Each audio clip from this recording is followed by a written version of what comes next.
없애버립니다. 저는 그래서 한국 역사를 제대로 누군가 좀 제대로 썼으면 좋겠다 하는 바람입니다. 이제 넘어가시고 농민들은 5번 12개 조항인데 그 농민들이 이야기했던 것 12개 조항에 대해서는 제가 다음에 다루겠습니다. 왜냐하면 아까 이 12개 조항이 어떠냐면 116페이지 나오는 12개 조항이 12개 조항이 있는데 이것에 대해서는 성경을 다뤄야 되기 때문에 다음번에 다룰 때 이것과 성경 내용과 왜 특이가를 다음번에 12개에 대해서 쭉 다룰 건데 여러분 이 농민에 대한 12개 조항 보면 꼭 하나 떠올릴 게 우리나라 동학농민도 몇 개 조항에 12조항이라고 해요. 아래 각주에 써놨어요. 117페이지 각주에 써놨어요. 그런데 이건 제가 밝히고 싶어요. 왜냐면 이건 그 당시 문헌에 없습니다. 어떤 사람이 소설에 있던 거예요. 그리고 특별히 12권 같은 경우는 토지 균전 분배 이거는 그 당시 어떤 문헌을 찾아볼 수 없습니다. 그런데 이걸 집어넣는 거예요. 그냥 역사 왜곡이라고 저는 보기를 하는데 그 설명은 그 안에 있으니까 한번 보시고 이런 식으로 해서라도 이렇게 평등을 사회를 이끌었다라고 자꾸 주장해 나가는 거죠. 그리고 가르치고 시험 내고. 그래서 제가 아들한테는 그랬어요. 시험은 잘 보는데 빠지지 마라. 왜냐하면 답안지가 아까 말한 대로 왜 세계적인 공식 그러면 아까 말한 대로 개화파, 수국파, 민주공동 세계적인 골라야 되는데 아닌 것이 그러면 틀린 거 아니에요. 그러니까 지혜롭게 해라라고 하는데 사실은 이렇게 가르치는 역사 속에서 우리는 어떻게 해야 될 것인가를 봐야 합니다. 그런데 이 당시에 그 12가지 요구 조건에 대해서 여러 가지 있지만은 제가 그 119페이지 6번 루터에 대한 평가 이전에 그 부분을 보겠습니다. 여기에서 보듯이 그들은 사회의 체제를 전복하거나 계급 투쟁한 것 아닙니다. 요구 조건이 뭐뭐 해달라 하는데 이거는 농노들이 요구하는 게 아니라 일반 농민들이 조금 이거 자기 이권이 있는데 조금 부족하니까 이걸 채워달라 그런 건데 농노는요 그런 거 아니거든요. 그래서 사회 체제를 전복하거나 계급 투쟁을 하는 것이 아니라 그리고 지주나 주인들을 거부하는 것이 아니라 자신의 불편한 것을 개선해달라 이런 건데 이거를 농민 전쟁이다. 농민 난하고 동학 난 우리를 배울 때는 동학 난 배웠어요. 근데 동학 요즘 혁명을 해요. 그건 뭘까요? 그 용어 차이인데 단순한 차이가 아니라 그러면 동학 난은 그냥 밀단이에요. 동학 혁명은 계급 투쟁이에요. 철저하게 계급 투쟁에서 공산 프로레타리아 계급 투쟁으로 생각해요. 그것듯이 이게 원래 루터에게서 농민 전쟁 그러면 원래는 농민들이 일어났는데 농민 전쟁을 했던 건 누구냐면 여러분이 잘 아시는데 막스 다음에 누구죠? 엥겔스라는 사람이 등장해서 이 글을 썼을 때 이 농민 전쟁 그렇게 하면서 계급 투쟁 그렇게 해석하고 모든 사람이 그렇게 해석하고 그 다음에 마법의 사람들은 루터 작품 안 읽고 그 사람 글을 읽으니까 전부 다 뭐냐 루터는 농민들을 죽음에 몰아넣고 죽도록 했고 농민들을 반대했던 사람이라고 자꾸 써난다는 저는 그렇게 쓰시면 안 되는 거예요. 왜? 루터의 작품만 한번 보자. 이제 6번 루터의 진단과 평가를 한번 보겠습니다. 구체적으로 루터는 이걸 반박할 때 성경 구절이 있기 때문에 성경 구절을 보면서 이해가 하는데 제일 먼저 뭐부터 쓰느냐면 120페이지에 그리스도교의 독자들에게 그리스도의 이름으로 평화와 은총이 내리기를 빈다. 그래서 철저하게 예수를 믿는 농민을 먼저 근거하고 이야기하고 예수 믿는 사람이기 때문에 가장 중요한 것이 성경이다. 성경 말씀대로 따라야 된다. 성경 중심인 그것을 이야기합니다. 그래서 루터가 농민들에게 자신의 입장을 표명하는 것을 보시면 첫 번째 여러 가지 인용문인데 첫 번째 그들은 하나님의 말씀에 대한 모욕을 가하는 것을 피하기 위해서 왜냐하면 농민들이 표면적으로 자기 이익은 챙기지만 실제로는 성경을 이용해서 자기 주장하거든요. 그래서 그건 성경 이용하는 것이 아니라 하나님은 모두 하는 거다. 그래서 안 된다. 두 번째는 전 농민이 순종하지 않는 것은 폭동에 일으키는 것에 대해서 기독교적으로 합당하지 않다. 그런 것 때문에 사람 살인하는 것 아니고 예수 그리스도에 관한 것이다. 복음은 그런 것 아니다라고 설명해 나갑니다. 그래서 농민 반란도에서 하나님 말씀이 모욕받는 것과 농민들이 말씀을 이용하면서도 자기 주장을 펼치고 있는 것은 전혀 복음적이 아니다라고 하는 거고, 표면적으로는 성경적인 게 보이지만 본질적으로는 순전히 남에게 보이기 위한 거고 자기 이권 챙기는 거다. 그래서 성경으로 계속 이야기합니다. 그런 축으로 해도 농민들이 루터만 들으면 이렇게 루터만 안 듣고 다른 사람 토마스 믿지 말들으니까 루터 얘기를 더 이상 안 들어요. 권면하고 안 돼요. 그럼 어떻게 될까요? 더욱더 더 많이 살인하고 더 많이 방어하고 가업치게 돼요. 그래서 루터가 그 시대에 또 제후들에게 뭐라고 하냐면 여러분 이 나라를 안정시켜 주십시오. 그랬다고 했기 때문에 루터는 제후 편이고 농민들을 반대했다고 하는데 실제로 그런가? 첫 번째 보시면 루터가 제후들에게 먼저 주는 글이 있습니다. 제후들에게 주는 글 인용은 좀 뒤에 120페이지 보시면은 중간에 점점점 다음에 당신들은 이런 하나님의 진노에 화분이 되어 있기 때문에 만약 당신들이 그런 생활에 대해서 개선하지 않으면 조만간 당신들에 대해서는 하나님의 진노가 폭발할 것입니다.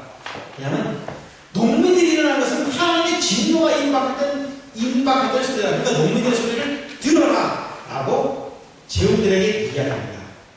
만약에 농민들의 소리를 외면하는 순간에 하나님의 진노가 일어날 것이다. 그러니까 하나님의 말씀을 들어라. 그렇게 이야기를 해줍니다. 만약에 그 소리를 안 들었다가 망했던 나라가 있다. 누구냐면요, 유대인들이 뭐라고 하냐면 예수님 못 박을 때 예수님 못 박게 하면서 우리에게는 왕이 없습니다. 그랬다가 1000몇백 년 동안 왕이 없이 지내죠.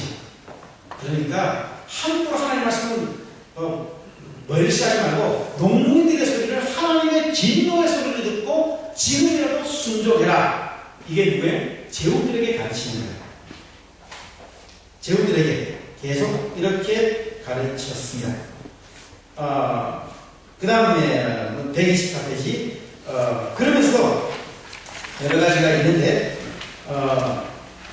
124페이지 인용 다음에 모든 일을 하나님 앞에서 감당하며 특히 하나님의 뜻을 잘 분별하고 실천하는 큰 이익이 있을 것을 믿어야 할 것이며, 더 나아가서 구체적인 행동 방식으로 농민들의 요구하는 12가지 조항 가운데 몇 가지는 공정하고 정당한 것이 수용할 것을 권유합니다. 만약에 이것을 거부하면 하나님의 경고와 섭리를 무시하는 것 때문에 큰 저주가 있을 것이다. 이렇게 하면서 야단쳤습니다. 제후들도 야단치고 그 다음에 누구예요? 농민들. 실제로 이 사람들인데 농민들 그냥 야단치는 거예요. 농민들 할 때도 첫 마디가 뭐냐면 사랑하는 여러분. 이게 시작합니다. 사랑하는 여러분. 그리고 인용문 들어가는데 인용문 넘어가서 인용문 중에서 왜냐하면 뒷부분부터 왜냐하면 만약 여러분이 바른 양심을 갖고 있을 것 같으면 하나님은 여러분 편이 되어주실 테고 여러분은 끝까지 도와줄 것입니다. 이 얘기는 뭐냐면 농민들이 말씀에 근거해서 양심은 다뤘습니다만 하나님은 도와줄 겁니다. 그런데 여러분의 지금 주장이나 여러분의 행동은 말씀에 근거한 거 아니고 여기 보시면 떠돌이 설교잖아. 이상한 설교의 마음 뺏겼기 때문에 이렇습니다. 토마스 민처의 사람들이 오늘날 악마가 복음에 미명하여 많은 악한 도당의 영혼과 살인의 영혼을 일으켜 이따위를 그것으로 충만시킵니다. 그러니까 지금도 마귀가 이렇게 선동한 건데 거기 넘어가는 것입니다. 정신 차리십시오. 그 얘기 들을까요? 안 들을까요? 안 듣겠죠. 이런 이야기는 하나님의 기독교 강의에서도 나오게 됩니다. 복음이라는 미명하에 사람을 선동하여 그 마음을 뺏는 자들이 있었다. 이거 더불어서 영적으로 마귀에 의해서 조정된다. 그런 얘기를 합니다. 그러면서도 루터도 이 농민들이라는 거 두려워했을까요? 아니 반대했을까요? 반대했으면 두려워해. 근데 그렇지만 성경 10편 3편 6절에 보면은 천만인이 나를 에워싸 진치다 할지라도 나는 두려워하지 아니라. 이게 있으면 두려워하지 않는다. 두려워하는데 이제는 말씀으로 이겨내겠다. 그런 얘기 쭉 하면서 비록 그들이 하나님 하나님의 이름을 부르고 신앙이라는 명령하게 행동하고 요구를 제시하지만 실제로는 그렇지 않다는 것을 분명하게 지적하면서 그렇기 때문에 농민들의 행동은 결국 하나님을 속이는 것이다. 문제가 지금 주장하는 게 뭐냐면 너희들이 말다가 그러라 아니라 너희는 결국 성경을 이용하는데 그것이 성경을 표면적으로 이용하지만 실제로 자기 마음대로 하기 때문에 하나님도 속이고 말씀도 뭉개는 거다. 이렇게 지적하는 것입니다. 그래서 그 다음에 인용문 잠깐 그 인용문 가운데 만약 보시면 만약 여러분께서 거짓으로 하나님의 이름을 내걸면 여러분이 기대할 수 있는 것은 축복이 아니라 불행한 결과밖에 없을 것입니다. 하나님의 이름을 함부로 걸지 말라는 얘기죠. 그리고 쭉 넘어가서 언제나 무엇보다도 하나님 앞에서 행해야 할 것을 강조하는 것이 루터가 됩니다. 그리고 토마스 민처에게는 칼을 가진 자는 칼로 명한다 이렇게 말하고 성경에는 어떻게 됩니까? 위에 있는 것에 복종하라고 됩니다.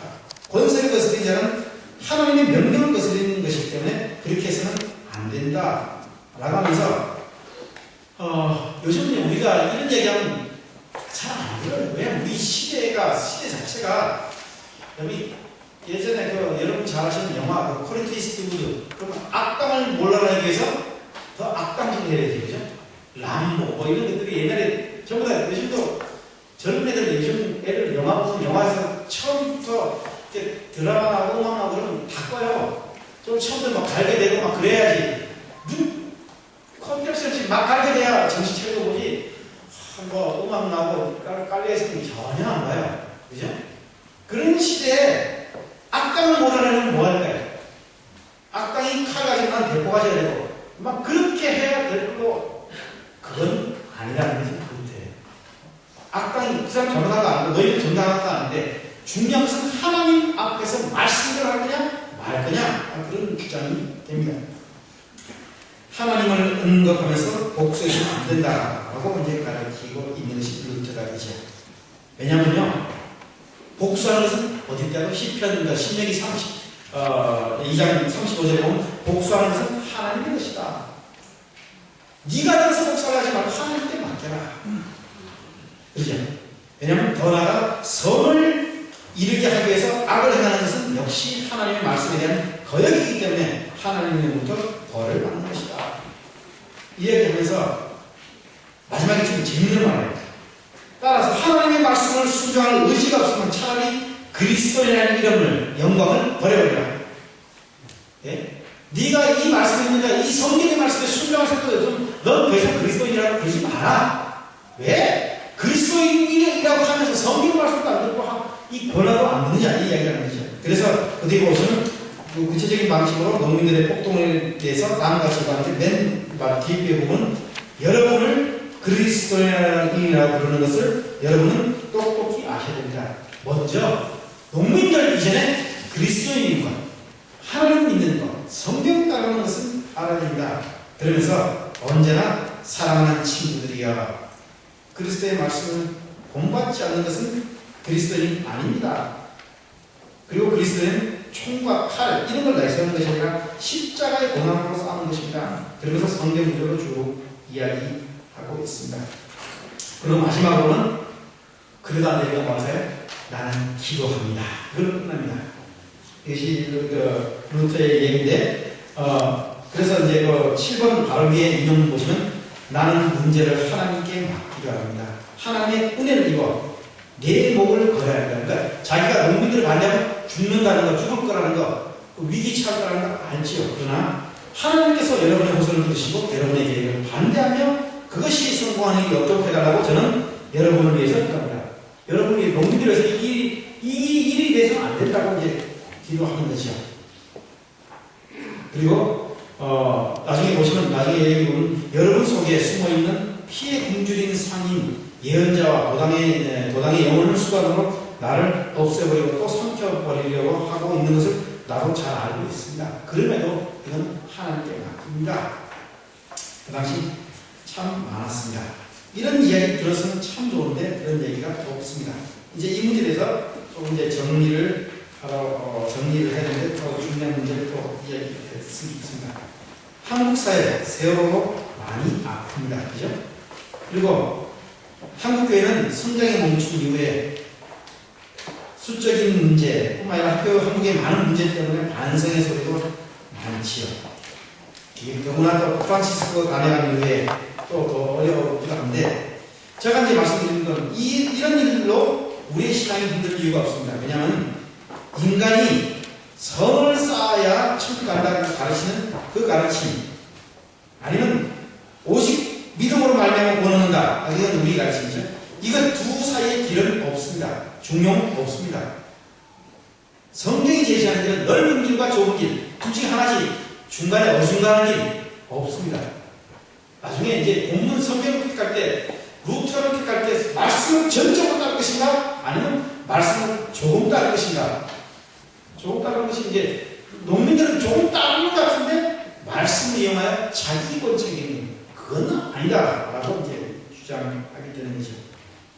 좀 더 넘어가서 이제 더 하고 싶은 얘기가 있는데, 저는 이제 역사를 보면서 제일 답답한 것은 19세기, 20세기 시각에서 루터와 그 시대를 평가하면서 뭐라고 하냐면 계급투쟁이다 말하는 것은 저는 역사를 모른다는 거죠.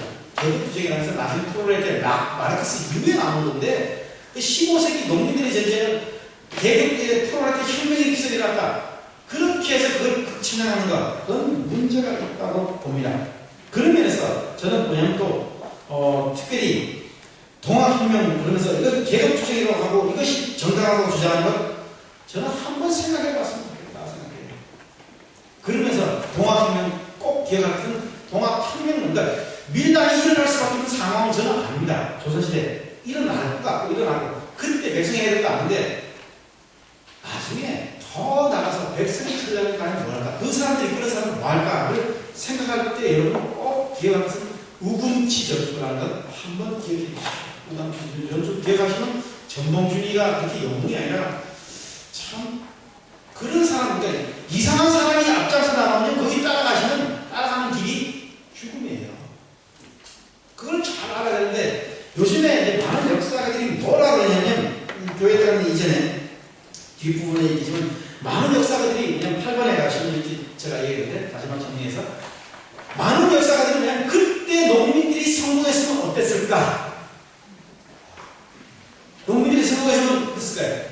아니, 그러니까 우리가 1980년대 학생들이 거리 붙이면서 그 사람들이 전부 다 엎어서 그냥 그 사람들이 정권 가지였으면 어떨까? 지금 정권 지고 많이 풀리고 있잖아요.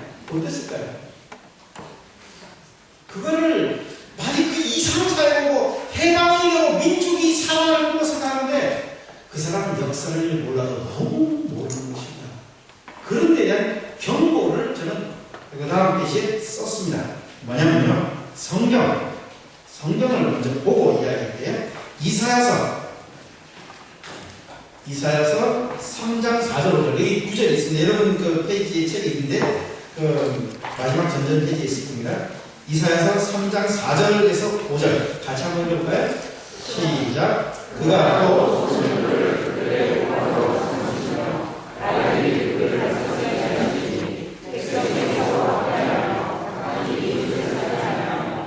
아이가 노인에게 자녀가 존귀한 자에게 결혼할 것이며, 예, 원래 누가 누구를 다스려야 돼요? 어른이 아이를 다스려야 돼요. 그런데 아이가 어른을 다스리고, 그러니까 어떻게 자기 마음대로 말하면 죽죠. 이거 어디 들어본 것 같지 않으세요? 제가 봐서 캄보디아에 태어나서는 죽을 사람이 상당히 많이 안 겪겠다는 이유, 70년 이후로 막 죽여나갔죠. 그것만 있었을까요? 중국의 문화대혁명기에 똑똑하면 서로 막 죽여나가고, 서로 자기 남의 아버지, 자기 아버지 살리고 죽인다. 네가 네 아버지, 네 아버지 죽여, 내가 너희 아버지 죽여, 막 죽여나갔지. 아이들이, 여러분 아까 토마스 윈저에서 일어났던 사람들이 농민들에게 힘을 가지니까 어떻게 됐어요? 살인하고 저지르고 막 했고, 또 어디에? 제가 살았던 윈스터에 제세력가가 장악할 때 엄청난 사람이 또 수천 명 있습니다. 저는 역사를 보고, 근데 이런 교훈 사람들이 잘 안 실제로 교육은 누가 해야 돼? 교사가 해야 되죠. 그런데 어느 순간에 학생이 주체가 되는 학생 인권 조례를 하면서 학생들이 교회의 학생들이 주체가 됐어요. 학생들이 선생님 말하면 다 몰라요. 어떻게? 인터넷에 올리고 뭐 그러고 그래서 선생님이 학생이 쩔쩔매야 되는 시대도 오고 이런 것들을 생각해보면서 이런 역사적 현장 가운데 제가 있는데 제가 한국의 역사를 보면서 제일 안타까웠던 것은 유관순 문제가 아니라 민족 역사를 제대로 볼 줄 모르는구나. 복음이 안 들어가면 복음이라는 그 전제가 없으니까 아까 세 가지 복음 중에서 하나 고르니까 민중운동 모르고 그렇게 하면서 요즘 또 여러분 젊은 애들 인터뷰해 보면요 어떤 게 좋은 사회냐 평등한 사회가 좋은 사회예요. 전부 다 평등할 수 있죠. 왜냐하면 기회가 다 없으면 좋겠거든요. 전부 다 백수였으면 좋겠거든요. 누구나 잘하고 누구나 그런 게 어딨어요. 여러분 우리나라는요 얼마나 이게 조직적으로 잘 됐는지 우리나라 아주 행복한 사회가요 아주 불만적인 사회예요. 우리나라가요 행복 지수 75등에 75위가 아주 불만 가득한 나라예요. 여러분 유럽 가보시면 유럽이 편한가요? 한국이 편한가요? 한국이 100배 편해요. 여러분 밤에 이렇게 돌아다니는 유럽에는 불가능해요. 사회는 더 그렇고 한국이요? 쉽게 말하면 한국은 정말 대단한 나라예요. 왜냐하면 남편들이 월급 봉투를 그걸 아예 그냥 여자는 뼈가 끼고 살아요. 막강하게 이 정도 막강한데 이게 무슨 뿐만이 가든 그러면서 이권은 마음대로 챙기고 세금 안 내겠다고. 독일에서 그렇듯이 세금 여러분의 수익의 반 정도 세금 내야 된다고 한다면 내겠어요? 그렇잖아요. 저는 가서 아주 만족하고 어느 날 전화 왔어요. 이게 뭐예요? 여론조사 한다고. 무슨 불만 하나 없습니다. 세금 더 내야 된다. 왜? 이렇게 편하게 살았는데 왜 불만 가득하냐? 차라리 10년, 아니 30년, 50년 전으로 가는 게 그게 편하다고 생각하고 그게 평등이고 그게 좋다고 생각하시면 그렇게 역사를 가르쳐라. 근데 한국 역사는 지금 그렇게 가르치고 있어요. 마치 그렇게 가야 모든 평등 그렇게 여러분 제가요 조금 더 나가면 도시의 승리라는 책이 하나 있어요. 그건 조금 소개하고 싶은데 한국 사회에서는 여러분 도시는요 깨끗한 도시가 참 좋을 것 같지만요 농촌이 좋을까요? 아니면 도시가 좋을까요? 농촌에 여러분 옛날 농촌 가보면 일생 동안 해가 먹고 살 게 별로 없고 기근이 있고 그냥 농사 짓고 맨날 그뿐이 없거든요. 도시에 몰려든 이유는 뭘까요?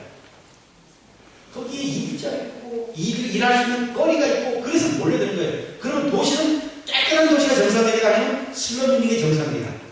슬럼 있는 게 정상이에요. 살아있는 거예요. 교회는 정말 양복만이 깨끗하게 온다. 그건 비정상이에요. 죄인들이 오고 나중에 요즘에 젊은이들이 많이 오시고 저희 형님 같으면 안 되는데 참 이야기해요. 요즘 젊은이들 오면요 예전에는 그랬는데 예전에는 젊은이들 오면 이렇게 늦게 오면 눈만 딱 째려보면 이렇게 탁 이제 왔어요. 요즘 그 다음 세대는요 그때는 권위라는 걸 알아요. 그 다음 세대는 어떻게 째려보면 왜 째려봐 그러고 그냥 걸어와요. 그래서 맨 앞에서 딱 앉아서 모자 쓰고 모자도 안 벗고 딱 앉아서 이렇게 설게 그래요. 그거는 그래도 권위에 대한 반대하는 애들이에요. 요즘 애들은 째려보고 뭐라 그래도 아무 소리가 없어요. 저 사람 왜 소리 지르나 생각 아무 생각이 없어요. 나중에 저도 생각이 처음엔 저런 사람이 근데 교회 예의가라는 게 요즘 젊은이들이라는 건 참 특이해서 나중에 제 형님이 어떨지 모르지만 모자 쓰고 예배 드리고 와줘 이렇게 그래서 와라 그렇게 해야 될 것 같아요. 왜 시대가 그렇게 흘러요. 그런 사람들에게도 복음이 들어가서 살아나야 되니까. 왜냐하면 지금 이 시대는 청년들이 예수 안 믿는 대학교가 많은 경우 예수 안 믿는 예수 믿는다 그러면 저는 예수 믿는다 그러면 너 어느 파냐 물어요. 어떤 파라고 해서 왜냐면 아까 말한 대로 공산치대가 뭐예요. 이렇게 평등사회를 주장하는 그런 파냐 아니면 복음파냐. 복음파는 거의 없거든요.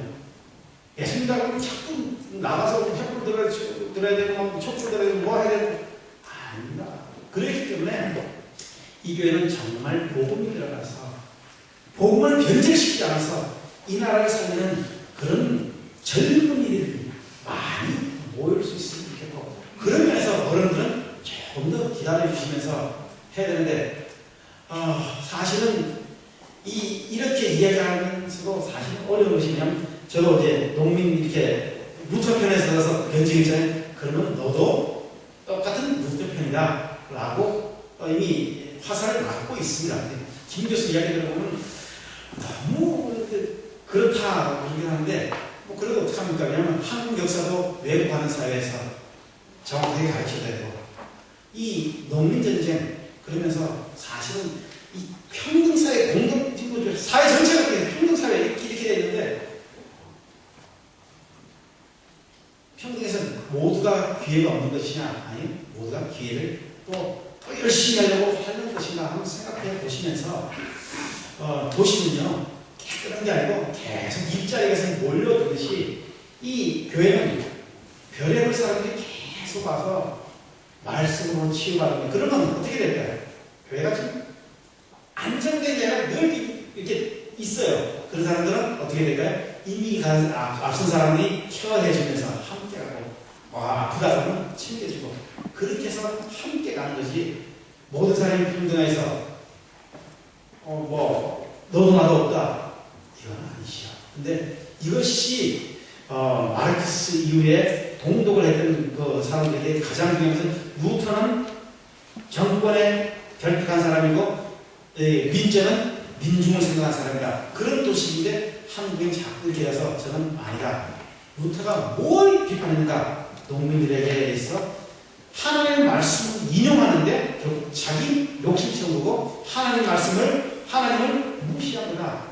그리고 기독교인이라면, 농민이잖아요. 기독교인이라면 말씀을 들어야 되는데 말씀을 안 들은 거다. 이것이 제 가장 중요한 논점입니다.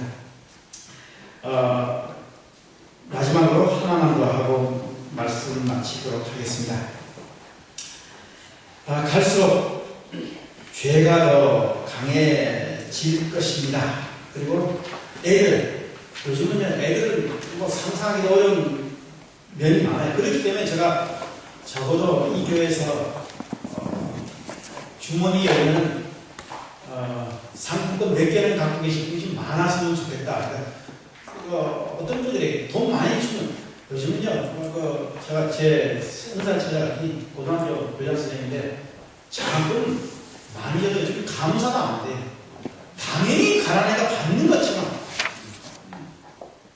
그럴 즈음에 여러분이 또 그렇지만은 그런 즈음에도 어린아이를 위해서 기도하는 마음으로 하시면 이 시대에 유명한 분들이 나올 건데, 제가 또 말하는 것은 어제도 이제 후스 얘기하셨지만은 앞으로 죄가 더 험해지고 또 어려워질 수 있지만은 그럼에도 주님께서 원세 사람을 다스리고 그렇기 때문에 희망이 있다는 것, 놀라운 역사가 복음과 함께 한다는 것, 그것을 알면서 특히 이글거리는 용광로 같은 불꽃 속에서 교회는 주님께서 시키신다는 것, 그것 의지하면서 전진 또 전진해 나가려고. 요즘은 불타고 죽지는 않아요. 불타고 죽지 않으니까 자신있게 하시고 기쁘게 하시고 좀 즐겁게 하시고, 교회 나왔을 때 정말 기쁨이 넘치고, 그러면서 이렇게 삶이 넘치면서 오면 누구든지 좀 기도해 주시면서, 정말 왜냐하면 교회는요 약한 사람들이 많습니다. 상처가 많은 사람이 많습니다. 그 사람 다 기도해 주시면서 복음이 산다, 복음이 들어가 산다.